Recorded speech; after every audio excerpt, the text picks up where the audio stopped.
Sir, ഇന്നത്തെ വിഷയം ട്രൂഡോന്റെ രാജിയാണ്. അപ്പോൾ ഇതിൽ രണ്ട് ആംഗിളിൽ നിന്നാണ് നമ്മൾ എടുക്കുന്നത്. ഒന്ന്, ഈ പറഞ്ഞ പോലെ ട്രംപും മോദിയും കൂടെ കളിച്ചപ്പോൾ ട്രൂഡോനെ തൂക്കി എറിഞ്ഞു എന്നുള്ള മാതിരി. മറ്റേ ആംഗിളിൽ നിന്ന് നമ്മൾ നോക്കണത്, ഇത് താൻ കുഴിച്ച കുഴിയിൽ താനേ വീഴുന്ന ചെകുത്താനാണോ എന്നാണ്. ഞാൻ ഈ ട്രംപോ മോദിയോ അതിലെന്തെങ്കിലും ചെയ്തു എന്ന് ഞാൻ കരുതുന്നില്ല.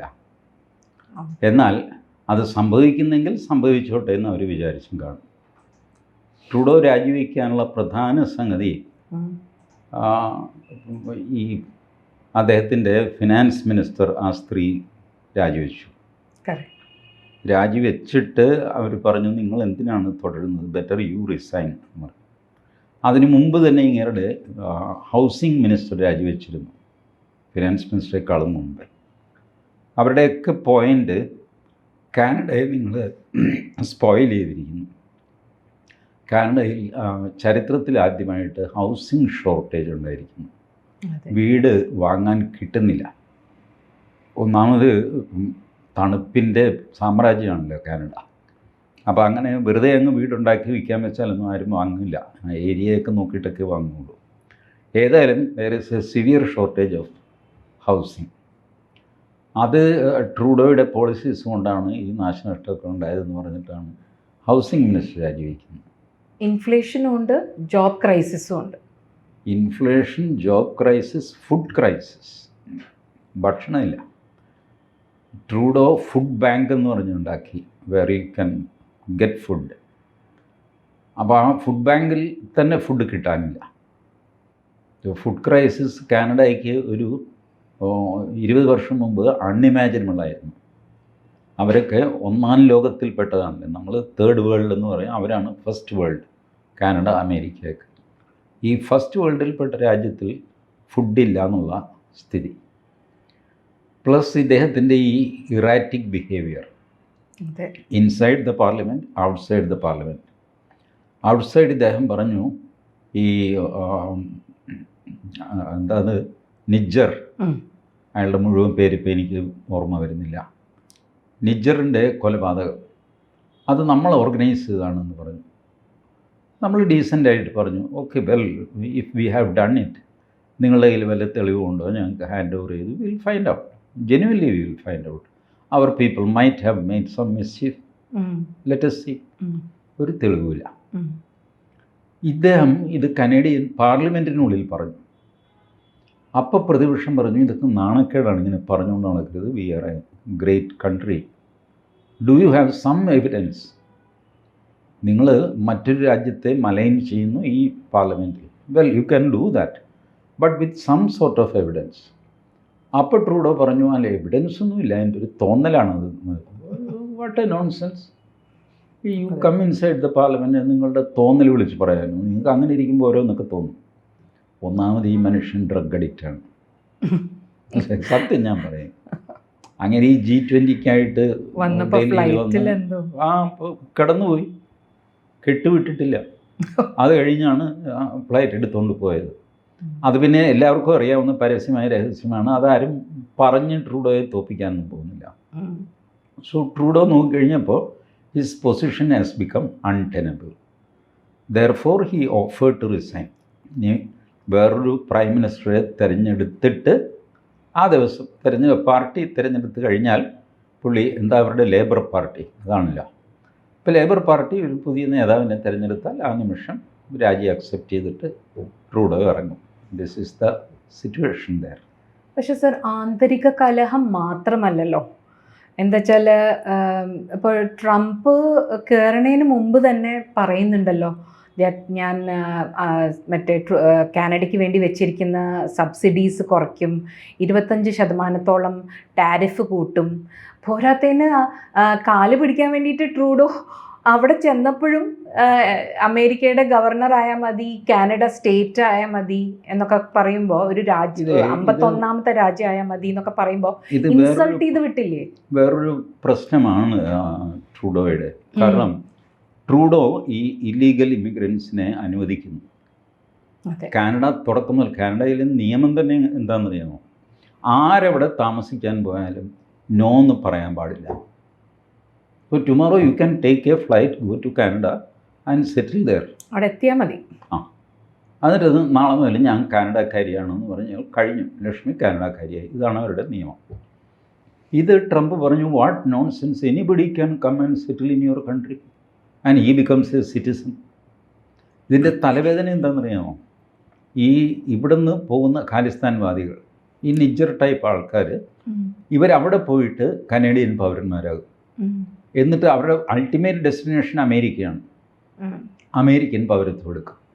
അമേരിക്കയിൽ കാനഡയും ഇരട്ട പൗരത്വം അംഗീകരിക്കുന്ന രാജ്യങ്ങളാണ്. You can have 2 passports. അങ്ങനെയാണ് നമ്മളുടെ പന്നു ഉണ്ടല്ലോ, ഹർപത്വന്ത് സിംഗ് പന്നു. ആ പന്നൻ അവൻ്റെ കയ്യിൽ കാനഡയുടെ പാസ്പോർട്ടും ഉണ്ട്, അമേരിക്കയുടെ പാസ്പോർട്ടും ഉണ്ട്. Joe Biden was encouraging him, ഇപ്പോഴും എൻകറേജ് ചെയ്യുന്നു. ഈ സ്ഥിതിയിലാണ് ട്രംപ് പറഞ്ഞത്, നിങ്ങളിങ്ങനെ ഇല്ലീഗൽ ഇമിഗ്രൻസിനെ ആർക്ക് വേണമെങ്കിലും കയറി വരാം എന്നുള്ള അവസ്ഥയാണ് നിങ്ങളുടെയെങ്കിൽ, നിങ്ങളുടെ മെയിൻ ബിസിനസ് പാർട്ട്ണർ ഞങ്ങളാണ്, USA ആണ്. I will apply 25% extra duty for whichever material being imported from Canada. അല്ല, അത് വലിയ പ്രശ്നമാക്കാതെ നമുക്ക് കൊണ്ടുപോകാം. You be the 51st state of USA. അതിനിപ്പോൾ ഒരു കാര്യം ചെയ്യും, തന്നെ ഞാൻ ഗവർണർ ആക്കിയേക്കാം പോരെ. സോ ദാറ്റ് പിന്നെ താരിഫ് ഇല്ല, ഡ്യൂട്ടി ഇല്ല. ഒരു രാഷ്ട്രത്തലവനെ ഇങ്ങനെ ഇൻസൾട്ട് ചെയ്യാമോ എന്ന് എനിക്ക് അറിഞ്ഞുകൂടാ. But Trudeau has become a non serious character in the world. Resignation ചെയ്യുമ്പോഴും കരച്ചിൽ വരണ മട്ടുണ്ടായിരുന്നു. അല്ല, it is all their part. അവരുടെ പാർലമെൻ്ററി ഫങ്ഷൻ കണ്ടിട്ടുണ്ട്, അത് യൂട്യൂബിലുണ്ട്. ഈ ട്രൂഡോ പലപ്പോഴും ഇംഗ്ലീഷാണ് എന്ന് പറഞ്ഞിട്ട് ഇംഗ്ലീഷ് അല്ല സംസാരിക്കുന്നത്. അങ്ങനെ ഒരു വാക്കുണ്ടാക്കി സംസാരിക്കും.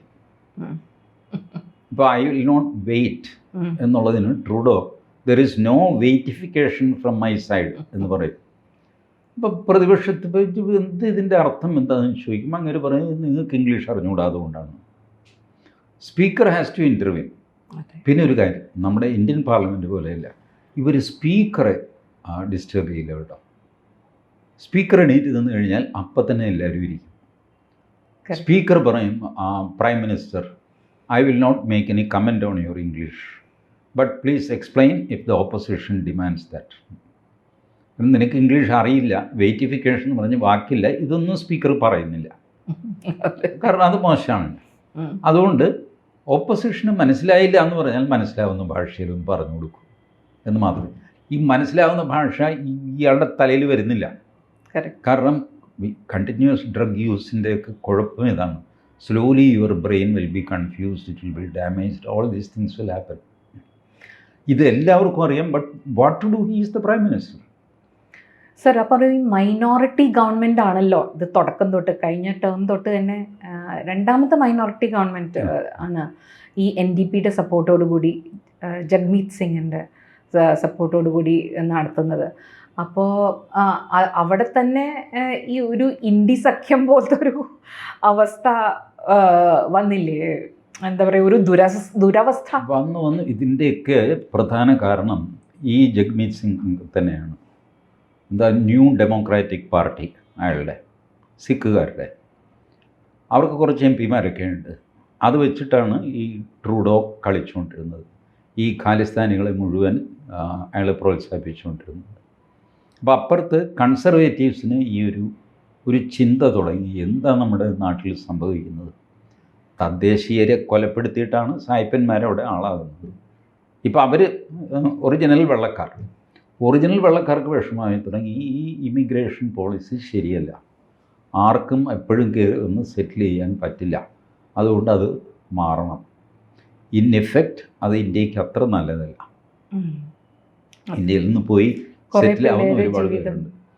ബട്ട് ആ കുറേ പേരുടെ ജീവിതത്തിന് ഈ സർദാർജിമാർ പാരവെച്ചു, ഈ ഖാലിസ്ഥാനി എന്ന് പറഞ്ഞിട്ട്. കൺസർവേറ്റീവ്സിൻ്റെ പരാതി, ഇപ്പോൾ ഇങ്ങനെ ഈ ഇല്ലീഗൽ ഇമിഗ്രേഷൻ അനുവദിക്കാൻ പറ്റില്ല, മെറിറ്റ് നോക്കി എവിടെ നിന്ന് വരുന്നു, ആര് വരുന്നു എന്നൊക്കെ നോക്കിയിട്ട് ഇത് ചെയ്യാൻ പാടുള്ളൂ. ട്രംപിൻ്റെ അതാണ് സംഭവം.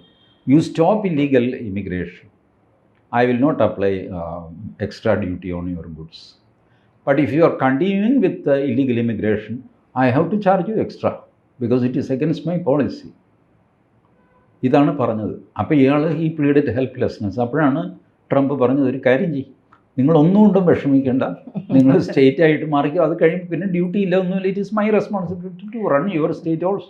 സർ, ഇന്ന് മാപ്പ് വീണ്ടും ഒരു പുതിയൊരു മാപ്പ് വരച്ചിട്ടുണ്ട്, കാനഡയെ ഇൻക്ലൂഡ് ചെയ്തിട്ട് US-ൽ. ഈ കാനഡ മാത്രമല്ല, ഗ്രീൻലാൻഡ് അതും അതെ ട്രംപിൻ്റെ ഒരു ടാർഗറ്റാണ്. ഇതെന്താണെന്നറിയാമോ? ഇതെല്ലാം ആർട്ടിക് കൺട്രീസാണ്. Canada, Greenland is of course controlled by Denmark, but കുറച്ച് സ്വാതന്ത്ര്യമുള്ള സ്ഥലം. അപ്പുറത്ത് റഷ്യ. ഈ 3 പേരാണ്. അപ്പോൾ ട്രംപിനെ സംബന്ധിച്ചിടത്തോളം കാനഡയിലും ഗ്രീൻലാൻഡിലും ഒരു ഗ്രിപ്പ് ആവശ്യമാണ്. ബിക്കോസ് ഈ ആർട്ടിക് റീജിയണിൽ ഇപ്പോൾ ഗ്ലോബൽ വാർമിംഗ് കൊണ്ട് മഞ്ഞുരുകുന്നത് കൂടുതലായി. സോ അതുകൊണ്ട് കപ്പലുകൾക്ക് മറ്റ് സംവിധാനങ്ങൾക്കൊക്കെ പോകാനുള്ള റൂട്ട് ക്ലിയറായി. ഗ്ലോബൽ വാർമിങ്ങിന് വേറെ കുറേ ദോഷങ്ങളുണ്ട്, ഇങ്ങനെ ചില ഗുണങ്ങളുമുണ്ട്. അപ്പോൾ ഇവിടെ ഈ ആർട്ടിക് റീജിയണിൽ ഒരുപാട് മിനറൽസ് ഒരുപാടുണ്ട്. ഓയിലുണ്ടാവും അവിടെ. ഓയിൽ റിഗോ അതോ ഇതോ വെച്ചിട്ടില്ല, ഇതുവരെ എക്സ്പ്ലോർ ചെയ്യാൻ പറ്റിയിട്ടില്ല. But everybody presumes that there will be big mineral and oil reserve in that area. അപ്പോൾ അമേരിക്ക ഇടപെട്ടില്ലെങ്കിൽ the whole area will go to Russia. An unstable Canada and stable but അത്ര forceful ഒന്നും അല്ലാത്ത Greenland, ഇത് രണ്ടിനെയും Russia control ചെയ്യാൻ തുടങ്ങും area. അത് വരാതിരിക്കാൻ വേണ്ടിയിട്ടാണ് ഈ ട്രംപ്, നമ്മൾ കണ്ടാൽ കളി കണ്ടില്ലെങ്കിൽ കാര്യം എന്ന് പറയുമല്ലോ, അതുപോലെയാണ് ട്രംപ് ഇയാളോട് സ്റ്റേറ്റ് ആവാൻ പറഞ്ഞിരിക്കുന്നത്. You better become USA, part of USA, 51ാമത്തെ സ്റ്റേറ്റ് ആയിട്ട് ഞാൻ ഇൻറ്റഗ്രേറ്റ് ചെയ്തോളാം. So that I am so near to Arctic area and I will manipulate Greenland also, so that American hegemony will be established in that area. അതല്ലെങ്കിൽ Russia will take advantage. അതാണ് ട്രംപിൻ്റെ calculation. അതുമാതിരി sir, പക്ഷേ നമ്മളുമായിട്ടൊരു പഴയ പക കിടക്കുന്നില്ലേ? ആ കനിഷ്ക വിമാനം പൊട്ടിത്തെറിച്ച് 329 ആൾക്കാരാണ് അവിടെ മരിച്ചത്. അത് നമ്മൾക്ക് മാത്രമല്ല കൊണ്ടിരിക്കുന്നത്, അതിലുള്ള എല്ലാവരും മരിച്ചിട്ടുണ്ട്. അപ്പോൾ കനേഡിയൻസ് ആയിട്ടും കുറേ പേര് മരിച്ചിട്ടുണ്ട്. സർ പറഞ്ഞ പോലെ അവിടുത്തുകാർക്കും കൂടി ദേഷ്യം വരുന്ന ഒരു ഭീകരവാദ ആക്രമണമായിട്ട് എന്നെ കരുതുന്ന ഒരു സാധനമാണ്. പക്ഷെ അതിൽ ട്രൂഡോൻ്റെ അച്ഛൻ ഈ പറഞ്ഞ ഭീകരവാദ പ്രവർത്തനം മറച്ച് വെച്ചിട്ടുള്ളൊരു പൊസിഷൻ ആയിരുന്നു അന്ന് എടുത്തത്. അത് തന്നെ തുടർന്നാണ് മകനും ഇവിടെ ഭീകരവാദ. അതിനുശേഷം ഇപ്പോൾ ഈ ട്രൂഡോയുടെ കാലത്ത് തന്നെ, ജസ്റ്റിൻ ട്രൂഡോയുടെ കാലത്ത് തന്നെ ഈ ഡീറ്റെയിൽസ് ഒക്കെ പുറത്തു വന്നു, ഈ കവറപ്പിൻ്റെ കഥകളൊക്കെ പുറത്തു വന്നു. But that did not click in the minds of ഇന്ത്യക്കാർക്കും. അത് വലിയ കാര്യമായിട്ട് തോന്നിയില്ല, കാനഡക്കാർക്കും അത് വലിയ കാര്യമായിട്ടൊന്നും തോന്നിയില്ല. അത്യാവശ്യം മീഡിയയിൽ അത് ഓടി, മീഡിയയിൽ ഓടുകയൊക്കെ ചെയ്തു. ബട്ട് ഭാരതീയരുടെ, നമ്മളുടെ ഒരു പ്രത്യേകത എന്താണെന്നറിയാമോ?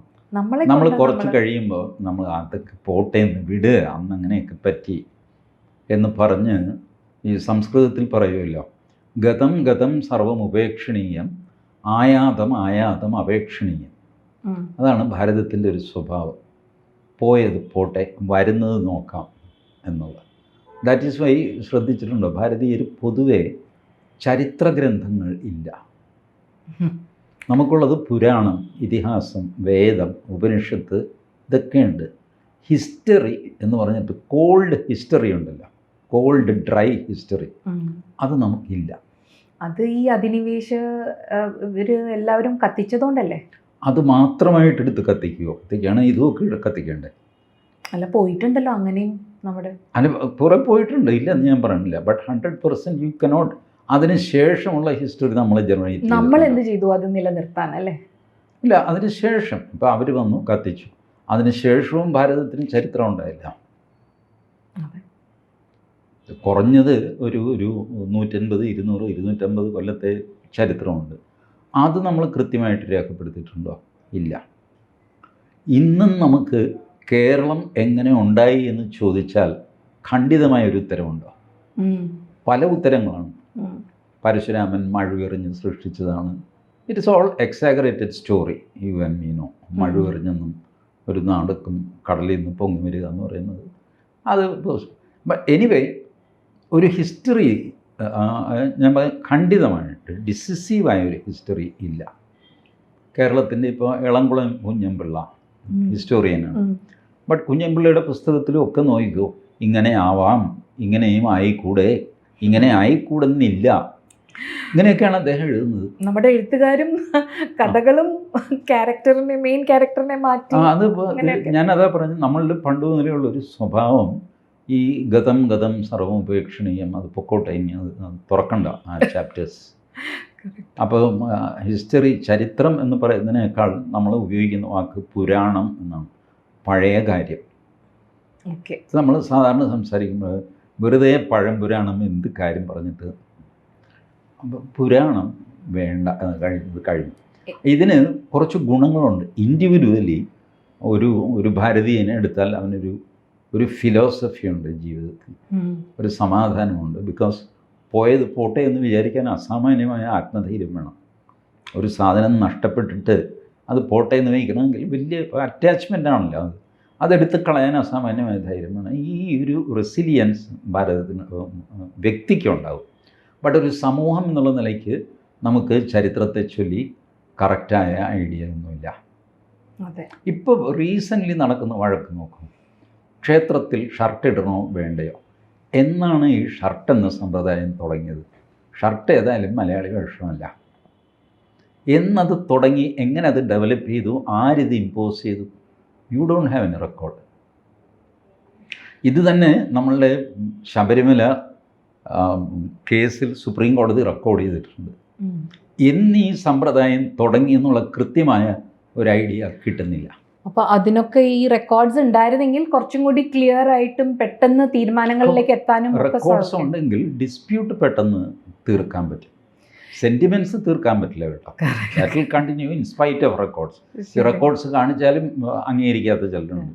അതിനകത്ത് അവർ ഹോള് കണ്ടുപിടിക്കും. സർ, ട്രൂഡോനെ പോലെ 78% ഡിസപ്രൂവൽ റേറ്റിംഗ് ഉള്ള ഒരാൾ എന്തൊരു തൊലിക്കട്ടിയായിരിക്കും, അപ്പോഴും കണ്ടിന്യൂ ചെയ്യായിരുന്നു. ഈ ട്രംപ് ഗവർണർ ആക്കിയിരുന്നില്ലെങ്കിൽ അവിടെ അപ്പത്തിലും പിടിച്ചു നിന്നേനെ. ഈ ആന്തരിക കലഹമൊക്കെ അവിടെ കിടക്കട്ടെ എന്ന് പറഞ്ഞിട്ട് ഇല്ലേ, അത്ര തൊലിക്കട്ടി. അല്ല, തൊലിക്കട്ടി മാത്രമല്ല, അതൊരു സാമർഥ്യം കൂടെയാണ്. ഇതെല്ലാം ഒരു നരേറ്റീവ് ക്രിയേറ്റ് ചെയ്യലാണല്ലോ. ഇപ്പോൾ നോക്കൂ, നമ്മുടെ കേജ്രിവാൾ ഇതിലാണ്, എൻഫോഴ്സ്മെൻറ്റ് ഡയറക്ടറേറ്റിൻ്റെയും CBIയുടെയും കേസിലാണ്. ഇപ്പോഴും കേജ്രിവാൾ ജാമ്യത്തിലാണ്, കേസ് തീർന്നിട്ടൊന്നുമില്ല. ബട്ട് കേജ്രിവാൾ പ്രൊജക്റ്റ് ചെയ്യുന്നത് എങ്ങനെയാണ്? അങ്ങേരെന്തോ സ്വാതന്ത്ര്യ സമരം നടത്തിയിട്ട് ഇപ്പോൾ ജയിലിൽ നിന്ന് ഇറങ്ങി വന്നേ ഉള്ളൂ എന്നുള്ള ഭാവത്തിലാണ് പെരുമാറുന്നത്. അതാണ് നരേറ്റീവിൻ്റെ കപ്പാസിറ്റി. അപ്പോൾ ഇത് ട്രൂഡോയ്ക്കും അറിയാം. Trudeau is not a small man. അയാൾ കാനഡയുടെ പ്രൈം മിനിസ്റ്റർ ആയില്ലേ, ഇത്രയൊക്കെ ബഹളമൊക്കെ വെച്ചിട്ട്. പക്ഷേ അത് കഴിഞ്ഞിട്ട് പിന്നെ മൂപ്പര് ഒരു സേഫസ്റ്റ് സീറ്റ്, അതായത് നമ്മളുടെ ഈ അമേഠിയൊക്കെ മാതിരി ഒരിക്കലും തോക്കാത്ത ഒരു സീറ്റ് ഉണ്ടല്ലോ, അങ്ങനത്തെ ഒരു സീറ്റും കൂടി പോയി. എന്നിട്ടും പിടിച്ചു നിന്നു, എന്നിട്ടും കാല് പിടിച്ച് നോക്കി. കാല് പിടിക്കാൻ വരെ മടിയില്ല പിടിച്ചു നിൽക്കാൻ വേണ്ടിയിട്ട്. അല്ല, അത് ടിപ്പിക്കൽ പൊളിറ്റീഷ്യൻസ് അങ്ങനെയാണ്. അവർ കാല് പിടിക്കും, അവർ കരയും, കുറച്ച് കഴിയുമ്പോൾ കൊഞ്ഞനം കുത്തി കാണിക്കും, അവരുടെ കാര്യം നേടിക്കഴിഞ്ഞാൽ. This is all happening. But Trudeau ഈ മറ്റൊരു ആംഗിളിൽ നോക്കിക്കഴിഞ്ഞാൽ, ഭാരതത്തിൻ്റെ ആംഗിളിൽ നോക്കിക്കഴിഞ്ഞാൽ, ഈ 2025 2 മേജർ വിക്കറ്റുകളാണ് മോദിക്കെതിരെയുള്ളത് വീണത്. ഒന്ന് ജോ ബൈഡൻ, നമ്പർ 2 ട്രൂഡോ. മൂന്നാമത് ഞാൻ വിചാരിക്കുന്നു മുഹമ്മദ് യൂനിസ് ആയിരിക്കും. സൂപ്പർ. അപ്പോൾ ജയ ഹേ ജയ ഹേ ജയ ജയ ഹേ. റൈറ്റ്. Thank you sir.